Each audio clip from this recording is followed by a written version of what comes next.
You want to support Roland Martin Unfiltered? Be sure to join our Bring the Funk fan club. Every dollar that you give to us supports our daily digital show. There's only one daily digital show out here that keeps it black and keep it real as Roland Martin Unfiltered. By going to RolandMartinUnfiltered.com, you can make this possible. Day after he pretty much ignored this issue yesterday on social media, he was caught taking selfies at a wedding at his club in New Jersey. Donald Trump held a news conference where he spoke about the tragedy. The First Lady and I join all Americans in praying and grieving for the victims, their families, and the survivors. We are a loving nation, and our children are entitled to grow up in a just, peaceful, and loving society. The shooter in El Paso posted a manifesto online consumed by racist hate. In one voice, our nation must condemn racism, bigotry, and white supremacy. These sinister ideologies must be defeated. Hate has no place in America. Hatred warps the mind, ravages the heart, and devours the soul. The perils of the internet and social media cannot be ignored, and they will not be ignored. That is why I have called for red flag laws, also known as extreme risk protection orders. Today, I'm also directing the Department of Justice to propose legislation ensuring that those who commit hate crimes and mass murders face the death penalty, and that this capital punishment be delivered quickly, decisively, and without years of needless delay. These are just a few of the areas of cooperation that we can pursue. I am open and ready to listen and discuss all ideas that will actually work and make a very big difference. May God bless the memory of those who perished in Toledo. And may God protect them. May God protect all of those from Texas to Ohio. May God bless the victims and their families. May God bless America. Thank you very much. Y'all, Donald Trump actually said, God bless the people of Toledo. Folks, he was reading from a teleprompter. The shooting took place in Dayton, Ohio.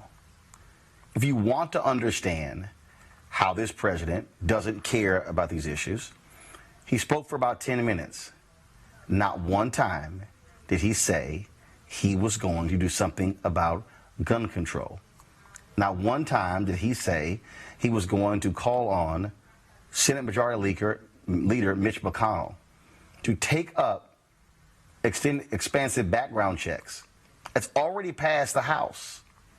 What you have is a Republican Party, as I said on the Tom Joyner Morning Show, that is frankly a subsidiary of the National Rifle Association. This is a party that actually has done nothing. It is a party that has no desire, no interest to do anything about mass shootings in the United States. There's no way in the world any of us can trust the Republican Party on this issue. They did nothing after Sandy Hook. They did nothing after the shooting in Orlando. They have done nothing in this case. But keep in mind, you have Donald Trump. When there was a shooting in California, San Bernardino, he was quick to go on television networks condemning Muslim extremists. Yet he could not bring himself to say a damn thing about the white domestic terrorists in these shootings, because even his former communications director, Anthony Scaramucci, said today on television, the reason he won't is because that is his base. This, folks, is a man who has no business being in the Oval Office. Joining me right now on my panel, Dr. Avis Jones-DeWeaver, leadership strategist, political analyst, also Erica Savage Wilson, host of Savage Politics Podcast, and Hani Garabyara, policy advisor, human rights advocate as well. Eric, I want to start with you. When I look at this, when I look at what happened, it is stunning to look at a party that will do nothing, about this. They will be silent. They will offer thoughts and prayers. They'll post up on social media, but they will do nothing. Absolutely. And for anybody to expect for them to do anything, it will only come by way of public demand. I am here to let everyone know today, as you have done and all of us have done in our respective places, that listen, this is the time for really the public outcry for democracy is more imperative. This lockstep that Republicans have with the NRA, it didn't just start in the 2000s. This is something that has been happening for decades. And what we're seeing is that Republicans are really, it's just really the wolf really taking off all of his clothing so we can see who he actually is that Republicans are now being revealed as really the money-hungry, non-family oriented party that they are. And that because they are so drawn to authoritarianism, that they are definitely going to continue to be in lockstep with this Republican White House occupant. So for me, this is really a clarion call really for folks to understand that their voices matter, not just in national conversations, but at the local level. And so this is where people can be the most functional, is that really to push their legislatures at the state level to do things, because those then calls from the state level then funnel up to the federal as well. But as far as the Republican Party is involved for black and brown folks, this is something that we've been very familiar with for several decades now. Honey, black folks are very familiar with white domestic terrorists, and frankly, you have an administration that doesn't even want to use that phrase. They don't even want to say those words. You have mainstream media who's decided to finally wake the hell up and say what we have, that we've known for quite some time, that the greatest threat of terrorism in the United States are white men, and these white men are listening to the rhetoric of Donald Trump. You can hear echoes of Donald Trump in that manifesto of the El Paso shooter, and it is undeniable. I completely agree, Roland. And the fact of the matter is that we go to countries all the time with ideologies that we do not believe in. So what we need to figure out is what is possessing these young children, which the kids, to do the things that they're doing. And also, I was born in Somalia, and I remember multiple people getting killed.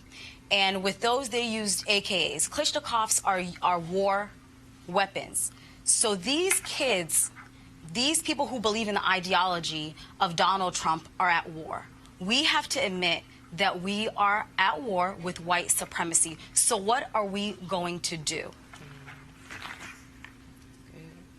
Hey, it's that particular point in terms of what are we going to do. You have to have members of Congress who are going to take action. You've got to have a Department of Justice who is going to get aggressive. I read one story where a former FBI official said that FBI agents are loath or scared to go after white supremacists because that's Donald Trump base and they don't want to tick him off. That's what we're now dealing with.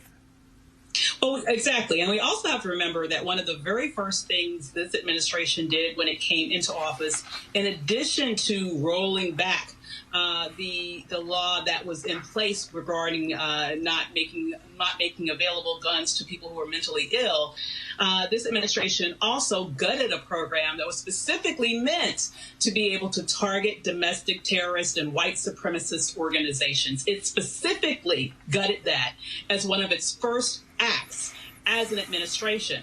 And so from day one, this administration has intentionally looked the other way. While this threat has ticked up each and every year Donald Trump has been on the scene, it knows what it is doing. I want to tell you, we have a radicalizer in chief in the White House. To me, Donald Trump is as much a radicalizer of these grown men, because they were 21 plus years old who did this, okay? When our 14-year-old kids are somehow thought of as grown, okay? These are adults who made the decision to murder people. And we have seen in each and every year since he has been in office, not only a big growth in the number of hate groups in this nation, it's drawn 30% since he's been on the political scene, but we've also seen a year-over-year increase in the number of hate crimes in America. And so this is a dangerous and deadly group of citizens who are murdering citizens of color with impunity, and they are doing it lock and step with the rhetoric of the radicalizer in chief that currently inhabits the White House. Absolutely. Erica, for 10 years now, I have been saying white fear, white fear, white fear. I have said that this is the age of white minority resistance. What you are seeing from these white domestic terrorists, you are seeing people who do not like the fact that America is changing. They have operated where America was a white country. And now all of a sudden it's, oh my God, look at these people, look who's coming in, we don't want these people here. Donald Trump has sent the signals to him, we don't want people of color. He has called African nations shithole countries. He has tried to send Liberians back, Haitians back, Sudanese back. He has said, why can't we get more people essentially from white countries like Sweden? This is this man speaking directly to the white fear of a changing America. Absolutely. And as Dr. Avis said it, he is definitely the radicalizer in chief. He is radicalizing these groups. And another thing I think is very important for us to hone in on is what you said, Roland. You spent 10 years talking about white fear. And then when we start breaking out this whole immigrant piece, as you pointed out, the difference between immigrants depending on where they're coming from, and so that determines, like, you know, what their skin is going to be like. I think it's also really important that we're talking about this and framing to understand that, so understanding that it's not necessarily immigrants, it's actually people's skin color. And I think that is what has been very frustrating, that there has been this come to reconciliation, oh gosh, the black and brown people were right for all of these years about Donald Trump, happening all day today on national programming. It was very, very upsetting because we have been saying this not just for days, not just since 2016, not just since 2015, but for years. And so again, I go back to saying back to the viewers and to the audience and hoping that people will share this out, is that, listen, this is the time for public outcry. That we have a Congress that may be out for 5 weeks, that's up in the air right now. It is incumbent on all of us, voters and not, if you are living in this country, you are impacted by all of these policies, to contact your legislators, their district offices. If they are not going to be returning back to D.C. to make a decision about better gun legislation, and just really to make some forcing the Republicans to do something, the Democrats as well, is that we are going to be having this conversation several months down the road. So I would like to implore people to actually be very, very interactive, engaged in your local politics, your politics right now, because all politics really is local right now, especially with these tragedies. All right, folks, back to that Roland Mark Unfiltered video in just one moment. Hey guys, you've heard me talk a lot about marijuanastock.org. Why? Because I want to keep you informed of investment opportunities that make sense. We've all watched the growth of the cannabis industry. A recent report by New Frontier Data estimates the global cannabis market at over $340 billion. We know that marijuana legalization is sweeping the country state by state. We also know that marijuana has a good cousin, the hemp plant, with a much higher concentration of CBD. That means hemp gives you all of the medical benefits of marijuana without getting you high. Until recently, hemp farming was practically illegal in the United States and heavily regulated by the DEA. However, the 2018 Farm Bill changed all of that, making it legal to grow hemp CBD in the U.S., making it one of the largest commodities worldwide. Folks, they need land to grow all of the plants, and this is where our good friends at 420 Real Estate come in. Their business model is simple. They buy land that supports hemp CBD grow operations and lease it to licensed paying tenants. That's right, they are hemp CBD landlords, and you can get in on the action. Now, my friends at 420 Real Estate decided to do something special for the Roland Martin Unfiltered family. Originally, the minimum investment was $500. But now you can invest in this crowdfunding campaign for as little as $200. That's right, $200 up to $10,000. Again, this is a $340 billion global industry that is still growing, and you can participate with as little as $200. To invest, go to marijuanastock.org. That's marijuanastock.org. Get in the game and do it now. Now back to your Roland Martin Unfiltered video.